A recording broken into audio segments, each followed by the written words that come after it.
नमस्कार दोस्तों, आप जरा सोचिए, भारत में क्रिकेट एक धर्म है और MS धोनी भगवान। अगर भगवान खुद आकर आपसे कहे यहाँ घर लीजिए, आपका भविष्य सुरक्षित है, Amrapali is the best and you deserve the best. तो आप क्या करेंगे? शायद आप बिना सोचे समझे अपनी जिंदगी भर की कमाई वहाँ लगा देंगे। लेकिन क्या हो अगर वो भरोसा टूट जाए? क्या हो अगर आपको पता चले कि जिस कैप्टन कूल के भरोसे आपने फ्लाइट बुक किया था वो खुद उस दलदल में फंस चुके हैं? आज की वीडियो में हम बात करेंगे इंडियन रियल एस्टेट इतिहास के सबसे बड़े ट्रस्ट ब्रिज की, आम्रपाली ग्रुप और MS धोनी की कहानी, और समझेंगे वो कड़वा सच कि जब धोनी जैसा इंसान रियल एस्टेट स्कैम का शिकार हो सकता है तो एक आम आदमी कैसे बच सकता है।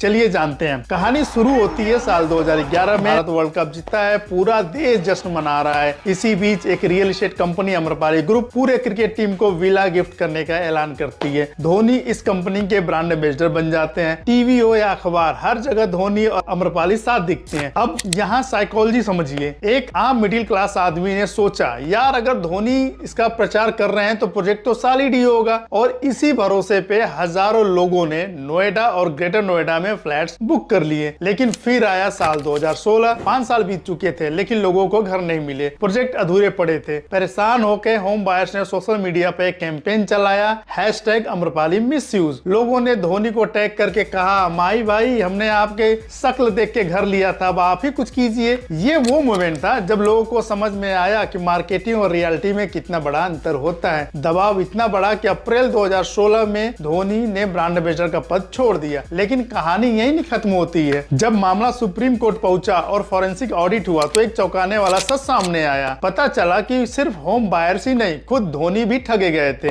रिपोर्ट्स के मुताबिक आम्रपाली ग्रुप पे धोनी का खुद का करीब 38 करोड़ रुपए बकाया था, जो उन्हें ब्रांड एंडोर्समेंट के लिए मिलना था। सोचिए, जिस इंसान के पास दुनिया के सबसे बेस्ट लॉयर्स होंगे, बेस्ट एडवाइजर्स हैं, अगर वो एक बिल्डर के फाइनेंशियल फ्रॉड को नहीं पकड़ पाए तो मैं और आप क्या चीज हैं? तो दोस्तों, इस पूरी कहानी से हमें क्या सीख मिलती है? पहली बात, एक सेलिब्रिटी एक एक्टर होता है, फाइनेंशियल एडवाइजर नहीं। उन्हें स्क्रिप्ट मिलती है, वो बोलते हैं और अपनी फीस लेते हैं। उन्हें नहीं पता कि उस बिल्डिंग की नींव कितनी मजबूत है या नहीं है। दूसरी बात, इमोशन में आकर इन्वेस्टमेंट कभी नहीं करना चाहिए, चाहे वो धोनी हो या कोई बड़ा स्टार। तीसरा और सबसे जरूरी बात, आज का दौर बदल चुका है, आज रेरा है। अगर आप आज प्रॉपर्टी लेने जा रहे हैं तो नंबर 1 बिल्डर का रेरा रजिस्ट्रेशन जरूर चेक कीजिए, उसका पिछली डिलीवरी रिकॉर्ड जरूर देखें, ना कि उसका ब्रांड एम्बेसडर। और देखिए क्या उस जमीन पर कोई लीगल डिस्प्यूट तो नहीं है।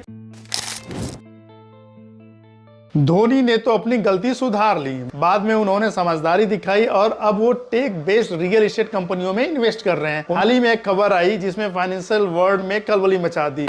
खबर ये थी कि MS धोनी के फैमिली ऑफिस ने शीला नाम की एक कंपनी में निवेश किया है। अब आप पूछेंगे ये शीला क्या है? क्या ये कोई बिल्डर है जो फ्लैट बेचता है? जी नहीं, शीला एक रियल एस्टेट सर्विसेज और टेक्नोलॉजी कंपनी है। ये कंपनी बड़ी बड़ी बिल्डिंग्स को मैनेज करती है, फैसिलिटी मैनेजमेंट देखती है और इंटीरियर डिजाइनिंग करती है। यानी धोनी ने ईंट पत्थर खरीदने के बजाय उस सिस्टम में पैसा लगाया है जो ईंट पत्थरों को मैनेज करता है। लेकिन धोनी ने ऐसा क्यों किया? अब समझने के लिए हम थोड़ा पीछे जाना होगा हमें। साल 2010-11 याद कीजिए, आम्रपाली ग्रुप। वहां धोनी सिर्फ एक ब्रांड एम्बेसडर थे, उन्होंने सिर्फ अपना चेहरा दिया था। नतीजा, कंपनी डूबी, बायर्स का पैसा फंसा और धोनी की इमेज पे भी सवाल उठे। वहां से धोनी ने एक बहुत बड़ा सीख लिया, don't just be a face, be an owner. यानी सिर्फ चेहरा मत बनो, मालिक बनो। अगर आप एक फ्लैट खरीदते हैं तो आपको किराएदार ढूंढना पड़ता है, मेंटेनेंस देना पड़ता है। लेकिन अगर आप उस कंपनी में इन्वेस्ट करते हैं जो हजारों फ्लैट्स को मैनेज कर रही है तो आप बिना सिर दर्द के प्रॉफिट कमाते हैं। इसे कहते हैं स्मार्ट मनी। डेटा पे नजर डालें तो भारत का रियल एस्टेट सेक्टर 2030 तक $1 ट्रिलियन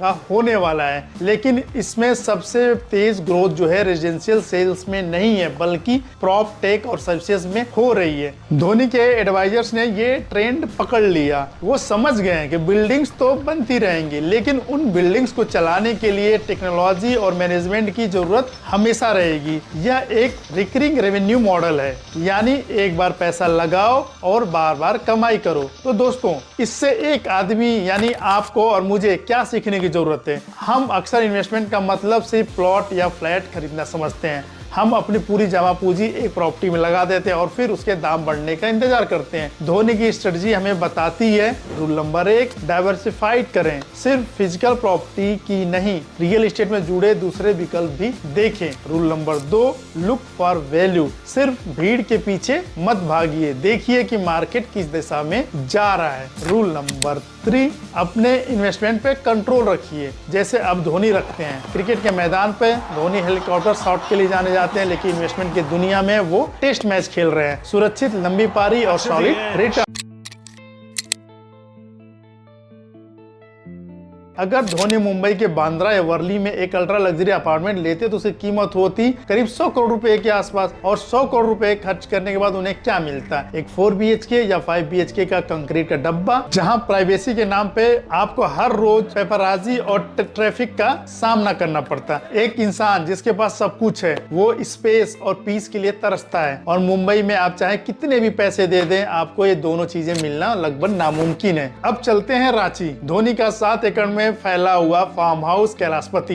यहाँ जरा ROI यानी रिटर्न ऑन इन्वेस्टमेंट का कैलकुलेशन देखिए। जिस कीमत में मुंबई में एक पेंट हाउस आता है, उसकी आधी कीमत में धोनी ने रांची में एक पूरा साम्राज्य खड़ा कर लिया। इस 7 एकड़ के फार्म हाउस में एक 5 स्टार होटल जैसी सुविधाएं है, जिसमें इनका अपना पर्सनल जिम है, स्विमिंग पूल है, इंडोर स्टेडियम है, डेडिकेटेड बाइक गैराज है, कार गैराज है, कुत्तों के लिए एक बहुत बड़ा ओपन स्पेस है। धोनी ने सिर्फ एक घर नहीं खरीदा, उन्होंने अपनी लाइफ स्टाइल को फंड किया। इसे कहते हैं क्वालिटी ऑफ लाइफ। लेकिन दोस्तों, कहानी सिर्फ धोनी तक सीमित नहीं है। धोनी ने अनजाने में ही सही भारत के रियल एस्टेट में एक बहुत बड़ा ट्रेंड सेट कर दिया। डेटा बताता है कोविड के बाद टियर 2 और टियर 3 शहरों में प्रॉपर्टी की डिमांड 40% से ज्यादा बढ़ गई है। बड़े बड़े इन्वेस्टर्स, होम बायर्स अब समझ रहे हैं मेट्रो शहरों के पोल्यूशन और कंजक्शन से बेहतर है कि अपने होम टाउन या उभरते हुए शहरों में इन्वेस्ट किया जाए। जरा सोचिए, जो स्पेस आपको आज किसी डेवलपिंग सिटी में एक अच्छे प्राइस रेट पर मिल सकता है, वो दिल्ली या मुंबई में सोचना भी मुश्किल है। तो सवाल ये है कि MS धोनी के इस फैसले से एक होम बायर्स को क्या सीखना चाहिए? रूल नंबर 1, स्टेटस के लिए नहीं, यूटिलिटी के लिए इन्वेस्ट करें। आपको एक ऐसा घर चाहिए जहां आप चैन से रह सकें, न कि आपको ऐसा किसी दोस्तों को बताने के लिए मैं मुंबई में रहता हूं।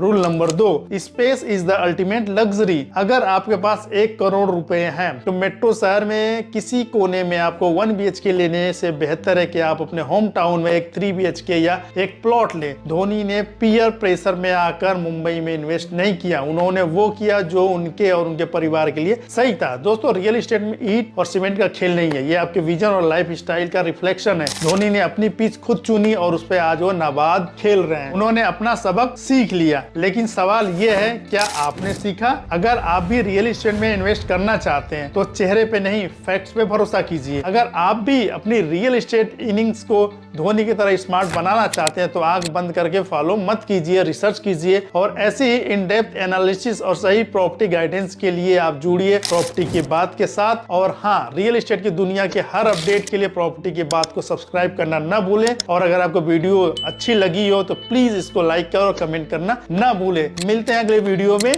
जय हिंद।